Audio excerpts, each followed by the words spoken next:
Businesses thrive by knowing customer insights because today's insights are tomorrow's facts.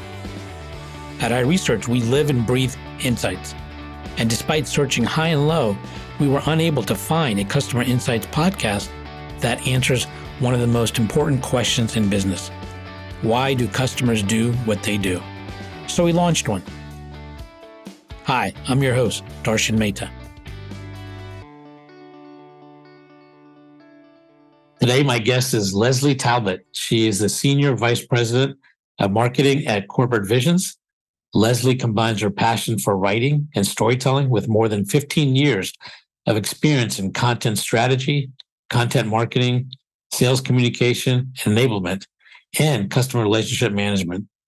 As Leslie says, she likes to be challenging conventional wisdom and changing the customer conversation one Oxford comma at a time. Welcome, Leslie. Thank you for joining me. Hi, how are you? Great. So I want to jump right in because I think your area that we're going to talk about is quite interesting to me. I think a lot of people can learn from it. And ultimately, I think people are buying experiences and storytelling. So I think that's what we're going to jump into. So before we get there, I want you to tell me a little bit about yourself. Tell me some of the key aha moments that have gotten you to where you are now. So that's such a great question. I feel like, aha moments are sometimes thrust upon you, and then there's sometimes they're just things that you arrive at organically. And what I found over the course of my career is a lot of times things happen, and the way that you respond to those things and the way that you kind of ride along with those things can organically create those kinds of aha moments. And just to give you an example, so I spent most of my early career in sales and, didn't really have a plan for doing that. It was just something that I kind of got sucked into. And then I took another job to get out of sales and got sucked back into sales again. So it was something that kept pulling me back. But when the tech economy crashed and all the companies were laying people off, it kind of thrust upon me the opportunity to sit back and think to myself, do I really want to go back into another sales job? Is that really what I want the trajectory of my career to be? And my honest answer to myself was no, I don't want to do that anymore. And I was really fortunate because I had a very close friend who had started her own freelance copywriting business. And she knew I was unemployed and kind of a little bit adrift. And she said, "Hey, Leslie, you're a great writer. I've got too much work to handle. Why don't you just take some of the overflow? You can do it until you figure out what you want to do." And I said, I can actually make money from writing. Like it was, again, one of those aha moments that clicked for me, that I realized that writing was something that I'd always loved. I was really good at it. I was the sales rep who always rewrote all the marketing content for my organizations. And so I said, sure, why not? I'll try it. And it actually ended up that combining my sales background with my love and passion for writing created a whole new career for me. And the big aha moment out of that was, wow, I can actually do work that I love and support myself with it and meet and work with some really cool people along the way. So that my whole career is kind of an aha moment in that way. Interesting. I want to go back to a point you made earlier, and I think this happens to a lot of us. You said aha moments are thrust upon us or they happen organically. And that kind of goes to something I've talked to people about before, and that is, I think the universe leaves you clues, right? And you either tap into them or you don't. So have you found a way to maybe guide others just to, tap into it if it is thrust upon you, or tap into it organically? Yeah, that's another great question. I think I spent a lot of time in my early career fixated on what I thought I was supposed to do, on the path that I was supposed to follow. And I feel like if you feel like you're forcing yourself into a path because it's the right thing to do, but the whole world is screaming at you that you need to do something different, I think you sometimes need to listen to the screaming. And I think you need to listen when when people tell you you're good at something, you need to believe them. And you need to get over your imposter syndrome and realize that everybody I've ever worked with, every boss that I've ever had, every coworker I've ever had has always said to me, Leslie, you're a great writer. And I'd always kind of dismiss that by saying, yeah, I know, but you know what? I'm really supposed to be doing sales. I'm really supposed to be more business oriented. I'm really, supposed to put all those childish pursuits behind me. And yet the universe was telling me, you need to write, you need to be involved in content, you need to tell stories. And I was finally given a window, given an opportunity where I could do that. And I took that instead of doing what I usually do, which is to shut that voice off and continue along the path that I thought I should follow. I was like, well, what the heck? I don't have anything else going on. I might as well try. And that opened up an entire new world for me, to the point where I've gotten to a place now in my career where I feel like I'm exactly where I'm supposed to be. And that's a really great feeling. So to tap into that feeling, is this the feeling where you went from it was work to doing something you can't believe you get paid to do? Yeah, exactly. I come to work every day and I'm like, I can't believe they give me money for this. But that's a nice feeling, because because if my boss listens to that, But then it's not work, right? I mean, I think people have always said follow your passion and things like that. But I think this is another example of, actually, if you kind of listen to yourself, observe the opportunities around you, and if you can tap into something that you're naturally good at or enjoy, then you make that shift from work to something you kind of pinch yourself and say, hey, really, I'm getting paid for this, and this is something I enjoy. And I think the people you surround yourself with when you're making those decisions is something that is equally important as well. I was fortunate that Corporate Visions found me, and I found Corporate Visions because I didn't really know what to expect. And I've been at Corporate Visions for 15 years. And I didn't really know what to expect when I took the job. I can tell you, I have never been in a job for 15 years in the whole rest of my career. And I didn't expect to still be at Corporate Visions 15 years later. But I found a community of like-minded people in my organization. And it was people who are super smart, who are really, really, really good at what they do, and who are exceptionally passionate about what they do as well. I mean, you can when you can sit in a bar with a coworker for 3 hours late on a Friday to debate messaging and to debate brain science and to debate our IP and talk about how much we believe in it and how much we love it and how much better it makes everything. It's a signal, right, that you are surrounded with people who think about things the way that you do, who believe in the same things that you believe, and who have the same drive, the same passions. Yeah, I think what's interesting when that happens, you all kind of push each other to the next level, right? Yeah, without question. Yeah. So you spent your entire career helping clients tell better stories and to sell more effectively. When did you realize the value of storytelling? And so what was the aha moment for that? When I came to Corporate Visions, especially early in my career at Corporate Visions, there's such an emphasis at Corporate Visions about story and the fact that story is the way human beings make sense of the world. It's the way our brains operate. And if your brain doesn't understand something, or if there's missing pieces, your brain creates a story to fill in the blanks of that story. So from a business perspective, if you can create that story, fill in the blanks for the customers, lead them to that understanding through story, and by making them the hero of their own story, that's how you sell more effectively, because that is relatable, it is scientific, it is psychological, it brings everything together in a very smooth and compelling narrative. Let me ask you, a lot of people use the word storytelling, but do you find often that it's misused or misunderstood? Yes, it is. And I think it's because, and not so much outside of the business world, but in the business world, I think it's getting better. There's a lot of buzz now in the business world about storytelling and business stories, but people still get it wrong. And I think the reason people still get it wrong is because their definition of story is something very narrow. I think everybody gets the concept of a customer success story. Yeah, that's awesome. They know how to tell those stories. What they're not as good about is telling the speculative story that you need to get a prospect, to move up someone from prospect to buyer. And I think the reason that people struggle with that is because I think still in business, there's the sacrifice of the emotional for the sake of the rational. And when you tell a great story, there's really three components of a great story. There's what we call the perceptive, there's the cognitive, and then there's the affective.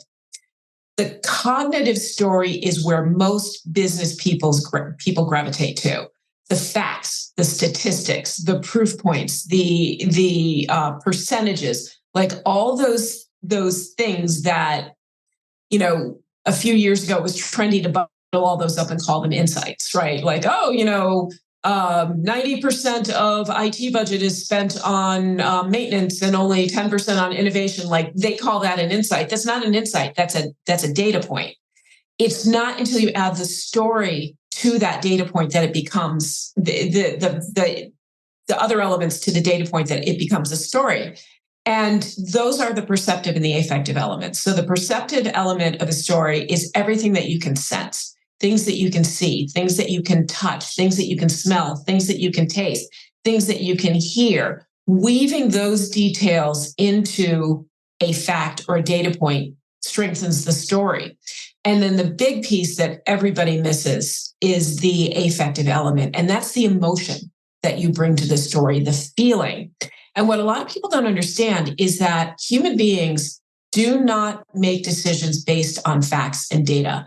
I know we love to think that. And when I was in sales, I was just as guilty of that, where I'd be like, I need an ROI. I need an ROI. If I only have a great ROI, it will be a no-brainer for my customer to buy this thing.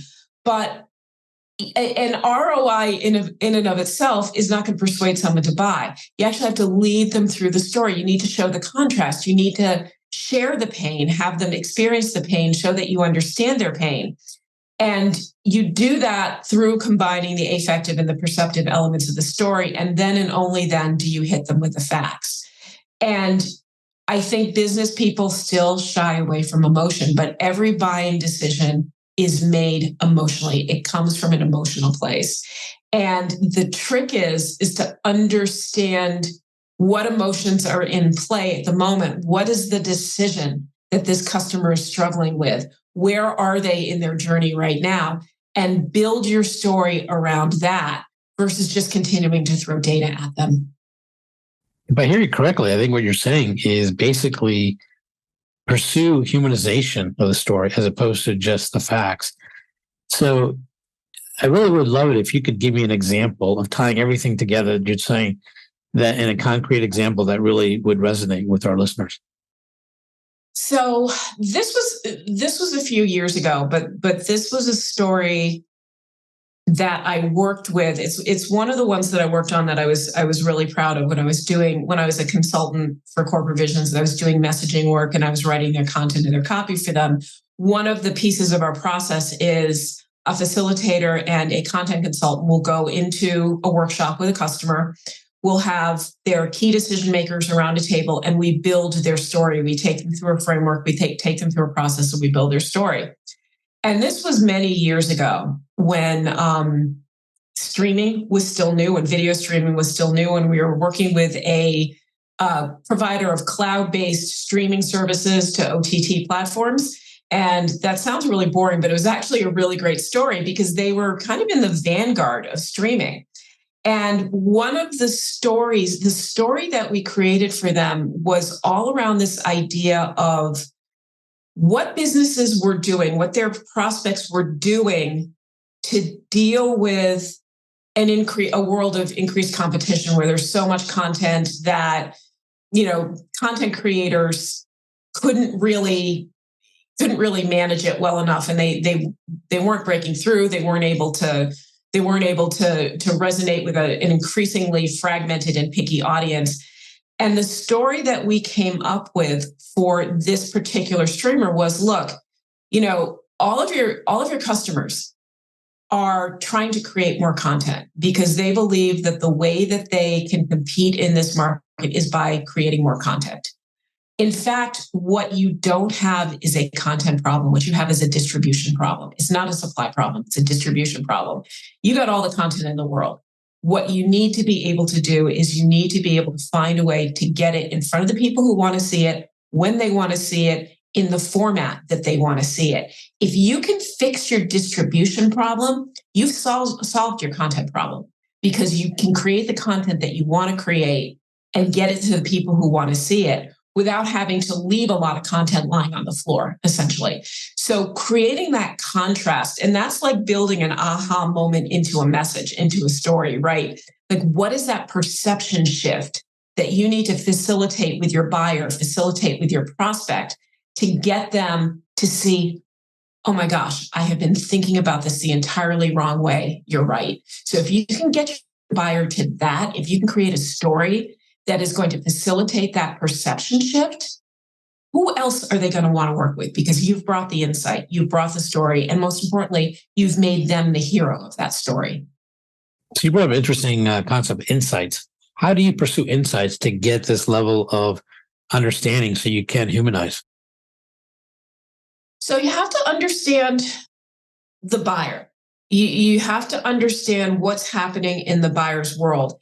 And I'm actually not talking necessarily about understand your persona. I know that a lot of organizations create personas, which I kind of think of more as characters than actual personas. You have somebody like, this is Joe. He's an IT director and he worries about, XYZ, and he lives in a split level ranch with his wife and 2 kids and his dog named Patches. Like, there's a lot of that going on. People do that in an effort to try to personalize the buyer. But what we found is that people don't make decisions based on their role. They make decisions based on their pain, and they make decisions based on the overall organizational goal. So what we look at in the work that we do is we look at what we call the buyer deciding journey. So not so much a buying journey, but the deciding journey, which is, what is this buyer's status quo at the moment that you are engaging with them? Are they a prospect or are they an existing customer? Guess what? You tell 2 different stories to prospects and existing customers. But more importantly, what is the exact decision that they're struggling with? A lot of times organizations will have a prospective buyer reach out to them and they immediately think that, okay, this is a qualified buyer. They obviously, are interested in our solution. So I'm going to tell them all about our solution and tell them all the cool things about our solution. When in fact, the buyer has not made a decision that they need to do anything different at all. They're looking for information. So the first thing as a seller, as a marketer, you have to understand is that the very first conversation that you need to have with a prospect is, why should they change at all? Because they are looking for reasons to not change. Human beings are very grounded in their status quo.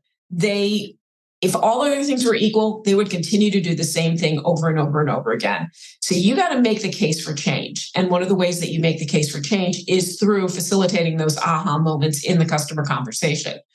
Once they decide that they need to change, then you can talk about your stuff.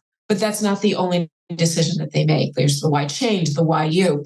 Why should they invest in your solution? And why should they invest their own corporate political capital in pushing your solution? Why should they pay what you're asking for? And why should they do it now? Why can't they do it next year? So all of these decisions are part of what we call the customer deciding journey. And as a seller or as a marketer, you need to understand where that individual is on that path and message to the decision, not to the persona. Interesting. So you've wrote a book previously called Singular Existence, which was a collection of humorous essays about being single and the inability for society to recognize the value of individuals as anything other than their marital status. Tell me more about this and what sparked you to write this book. That was also an aha moment. And I will tell you exactly what that aha moment was. And I was sitting at my kitchen table reading the Boston Globe. And I came across this article that someone had written about how single people were taking up too much space on the planet and we should co-house them. So that, and it made me really mad because I was a single person, owned my own home. I wasn't like a huge home or anything like that, but it was my home. And I started to imagine what it would be like if you took all the single people in the world and rounded them up and put them indoors. And it was a horrible vision. And so I sat down and I wrote an angry letter to the Boston Globe for publishing this. I wanted to protest every point in this article. And it ended up becoming an essay. And so I never sent the letter to the Globe, but I wrote this essay. I sent it around to a few friends of mine, and it was funny because, when I write, I kind of get this little snarky tone in my voice, and people are like, this is really funny. And I realized that I actually had a few other things to say on the topic as well. So I wrote another essay, and then I wrote another one, and then I wrote another one. And I was like, soon I had this whole pile of essays. And my friend Jesse said to me, you should start a blog. And so I said, what's a blog? First of all, it was a long time ago, but I found out what a blog was, and I founded a blog, and I started a blog, and I just started throwing my essays up on the blog, and I got a following. And pretty soon I had a big collection, and then all the people who were reading my blog were saying, you should really get these published. So I said, okay. And I got an agent, and she was able to sell it to a publisher. And that was how my book came to be. So what did you learn? It's often the best thing. Sometimes a little bit of anger really motivates you and sparks a thinking and a direction, which is interesting. So I'm curious, what did you learn from all these essays? What did I learn from all of those essays?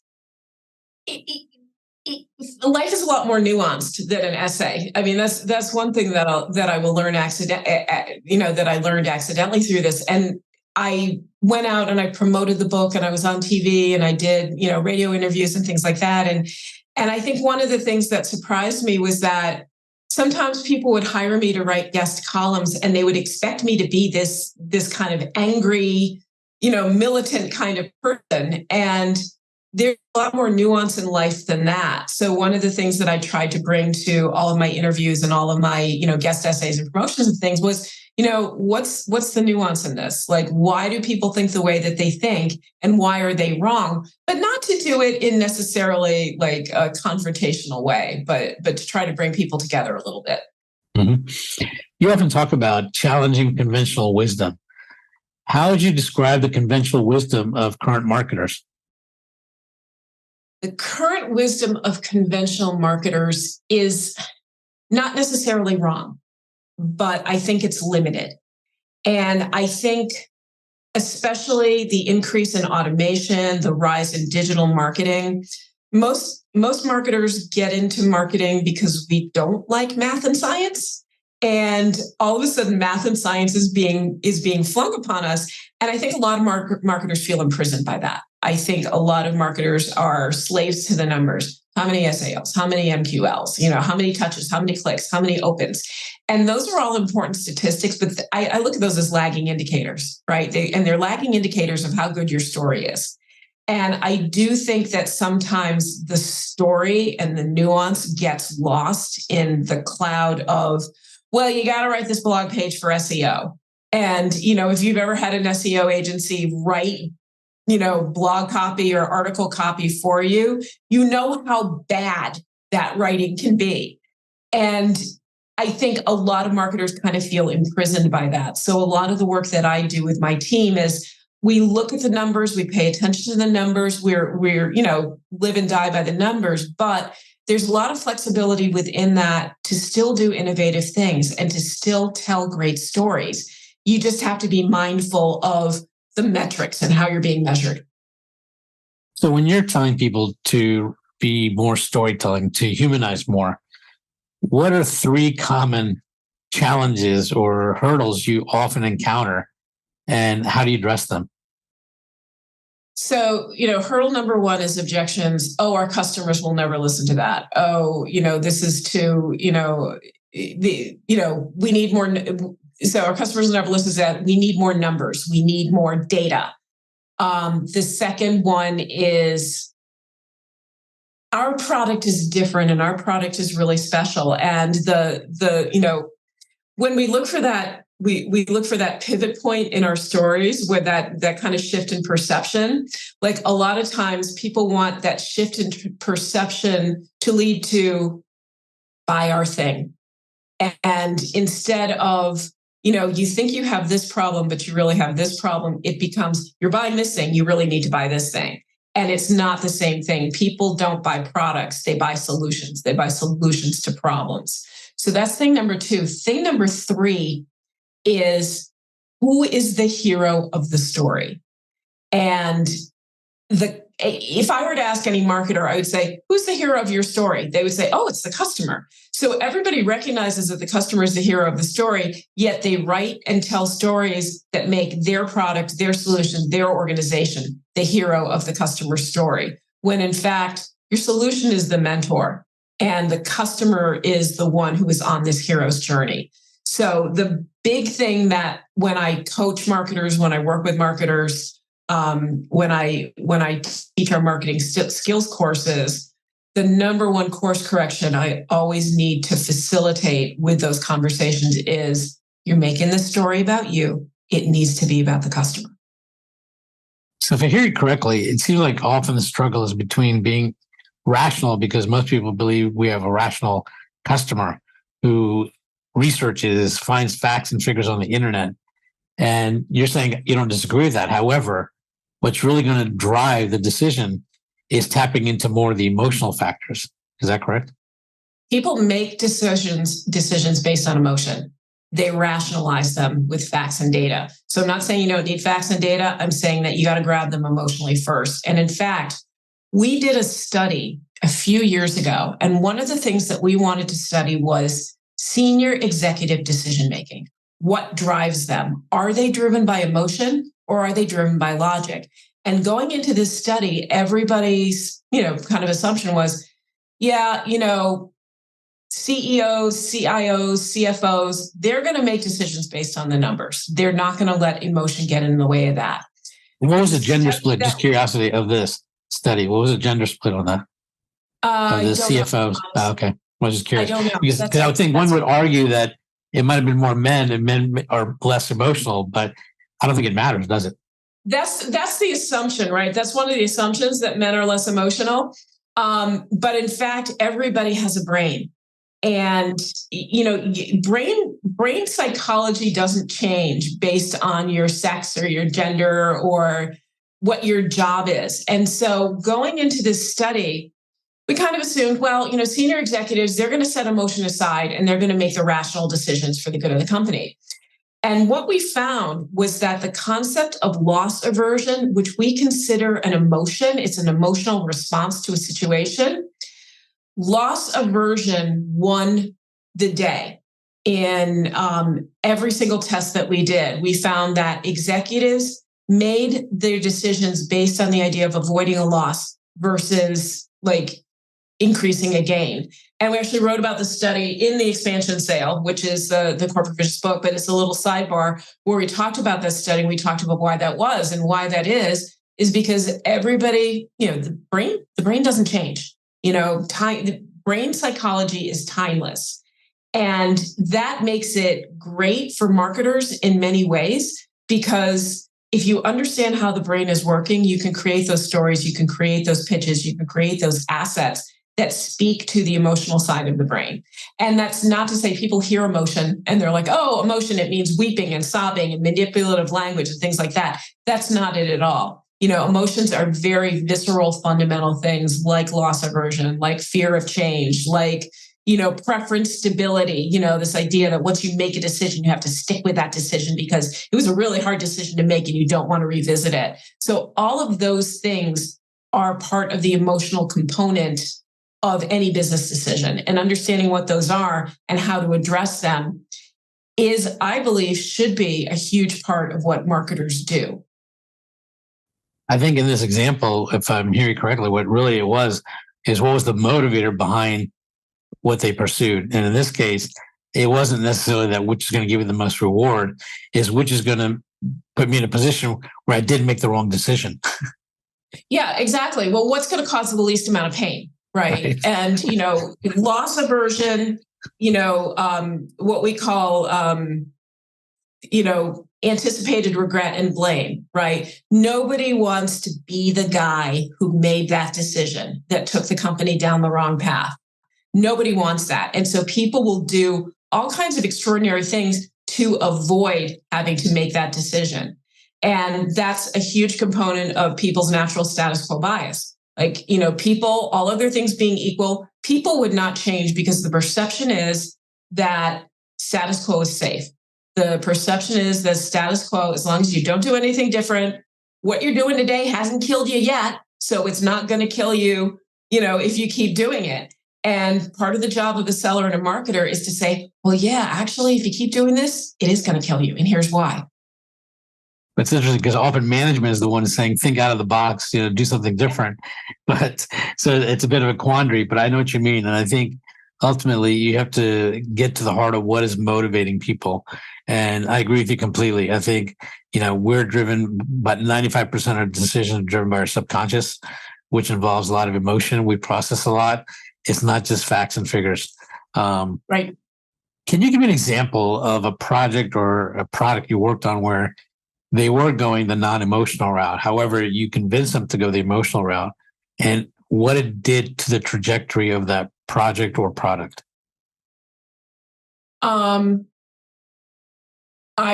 go back to the example that I used before, because that was they were very much down that same path. We had the technical people on one side of the table, we had the salespeople and the marketing people on the other side of the table. And the technical people were like, no, they care about speeds and feeds and bits and bytes and streaming, technology and things like that. And one of the deliverables that comes out of our messaging engagement is a whiteboard visual, essentially. And our facilitators are wonderful at doing this, by the way, but they will take everything that they hear in this facilitated workshop and they will create a whiteboard visual based on everything that they've heard. And we had gone through this really contentious meeting, and the salespeople, and a lot of times, what we do at Corporate Visions is mediate fights. And that's a really good thing. And one of the reasons why it's good, because people actually really care about the stories that they tell. I mean, I've seen people cry in a good way in these meetings because they believe so passionately in their story. And that's awesome that people care that much. But anyway, so we're in this meeting and everybody was fighting, and our facilitator, brilliant guy by the name of Scott Weinhold, just took it in and took it in and took it in. And then he created the whiteboard and he told the story as he drew the whiteboard. And there's a point in all of our whiteboards where we do that perception shift, where we show the contrast between current state and future state. And this was a particularly dramatic visual where we basically took a funnel and turned it upside down. And there's 1,000 other things that happened in that story as well. But at that moment, when he drew that second visual, there was a gasp from our biggest detractor on the other side of the table. And he's like, oh. And at that moment, our sponsor in the meeting raised his hands and raised his fists and pumped them in the air and said, yes. And it was honestly one of the best moments of my life. And I took a picture of him doing it because it was just so powerful. But that was when that's when you get the room on your side. And if you can get your most vigorous technical detractor on your side in a moment like that, you've got the right story. Not only that, they often become your super fan, right? Exactly. Again, status quo bias. If you can get people over that hump and get that perception shift, they become your biggest advocates in the room. So it sounds like a lot of your job is spent shifting mindsets. Yeah. So what tips or tricks have you learned? Maybe you can give us 3 that hey, these things are really effective in helping shift a mindset. So I like to think of them as the 3 C's of great. I think of them as the 3 C's of great content, but they're basically the 3 C's of every great sales conversation or marketing story, which is context, contrast, and concrete words and images. Context meaning you got to tell your story from the buyer's point of view. You need to understand who they are, where they're coming from, what problems they're struggling with, what is their status quo right now. Contrast is showing them a contrast between their current state and their desired state, their future state. What are they going to be able to do differently by working with you?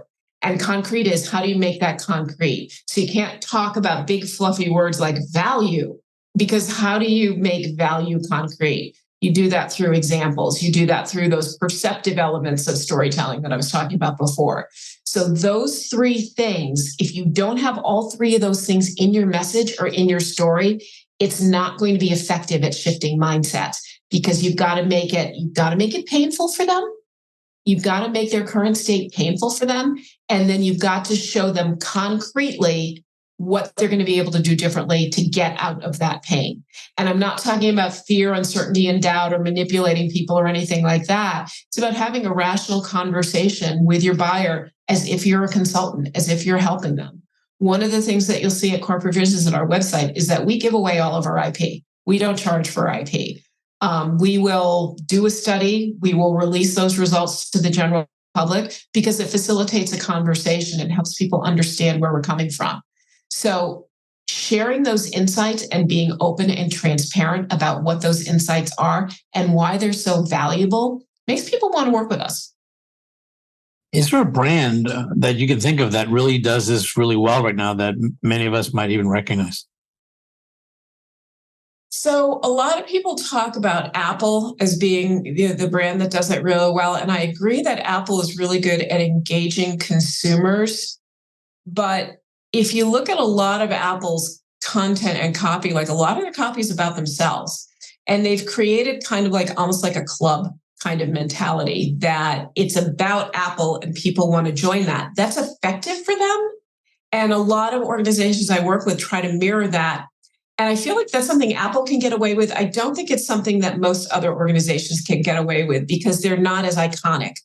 So for, your average day-to-day, kind of business kind of person, you want your organization to be accessible and transparent, but you also need to be an authority on something. So I think if you look at any business that is an authority on XYZ topic, that's what people will gravitate toward because they want those answers. They want that expertise.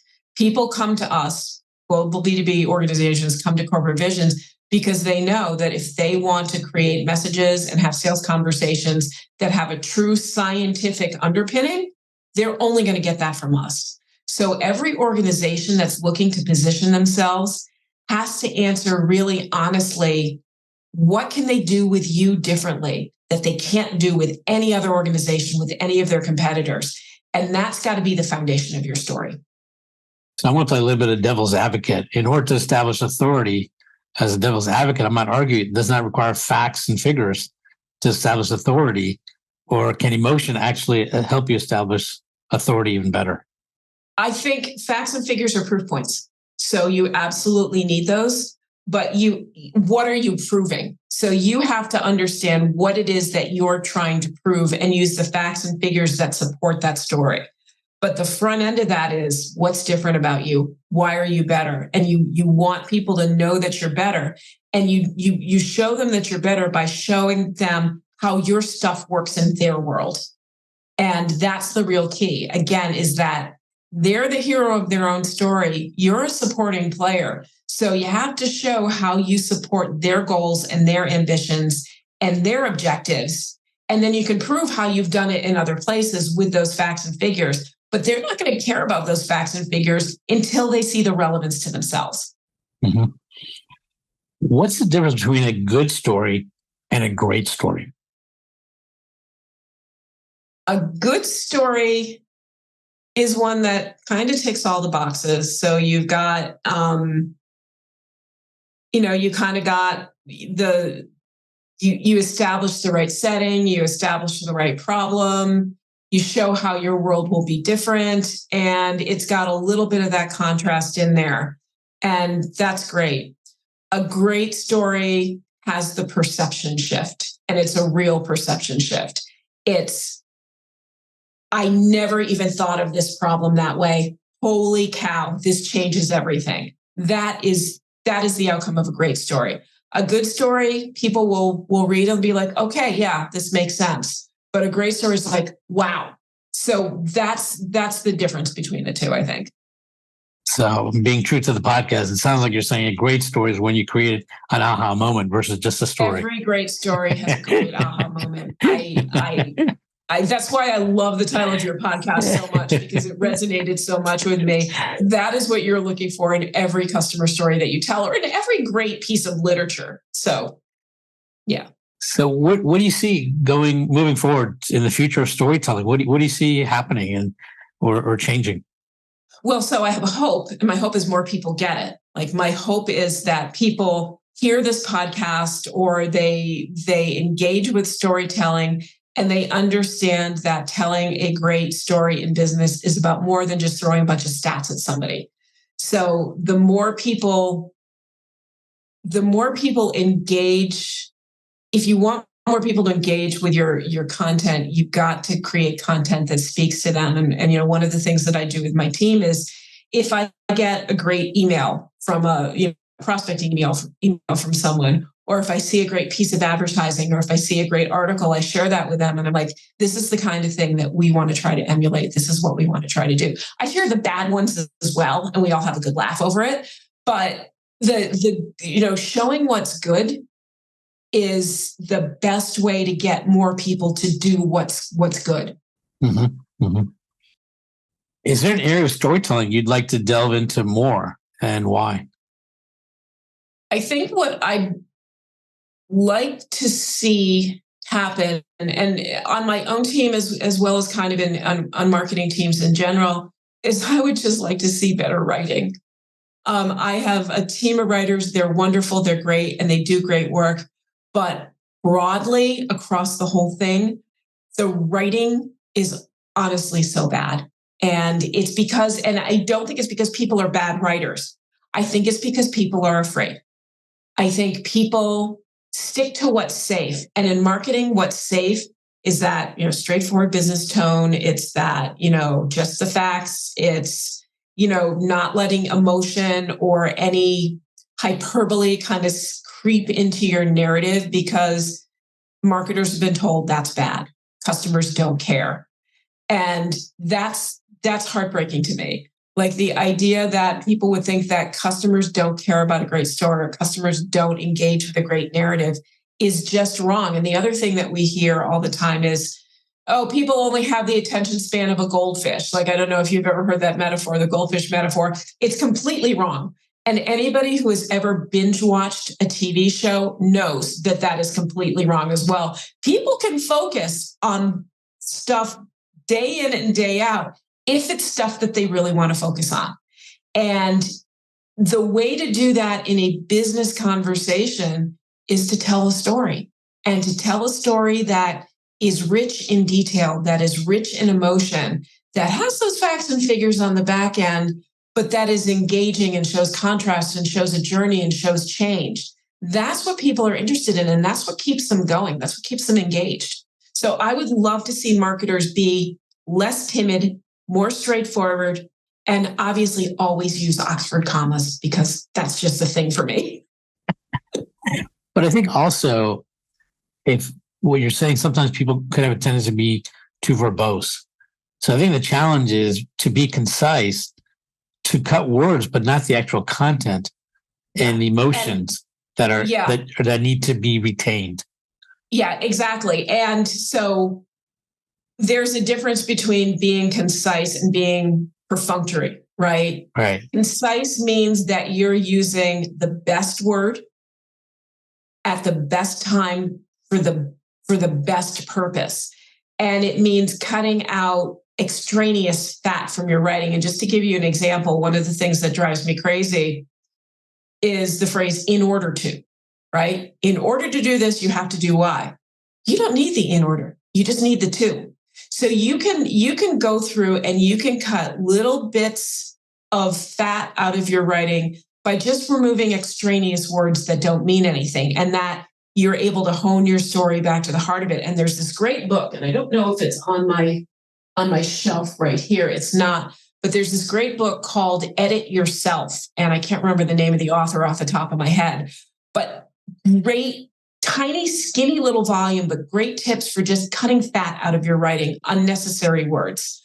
And just choosing the right words and using the precisely right word at the right time is the number one thing that a writer can do right now to make their content tighter. And when you cut all of that extra stuff out, you're left with the emotion. And that's what elevates the piece of content. It drives me crazy that like a lot of times writers are compensated by the word, because that's the exact opposite of like what great writing really is. Great writing is being concise, but being impactful and being effective. And what's interesting is even if someone can't write concisely, they absorb concise content much more readily and retain it even longer. Yep. Yeah. So if you could have lunch with anybody in the world of storytelling, who would it be and why? Stephen King. I would have lunch with Stephen King. He gets stereotyped sometimes. Like he gets a bad rap. Oh, he's a horror writer. Oh, his books are all scary and gross. My favorite Stephen King books are actually his non-horror books. My favorite Stephen King books are things like, he just wrote a recent one called Billy Summers, which is about a hitman who's trying to get out of life or something like that. It's not a horror book. His characterizations and his narrative is so readable that it just keeps you going. I always listen to a Stephen King audiobook if I'm on a long car ride, because the narrative is so smooth and so engaging and so flowing. And a lot of people might think he's too verbose, and maybe he is, but man, does he have a voice, and does he have the ability to create characters that people care about? And I could just listen to one of his stories all day long. Sounds great. Well, Leslie, this has been a great conversation.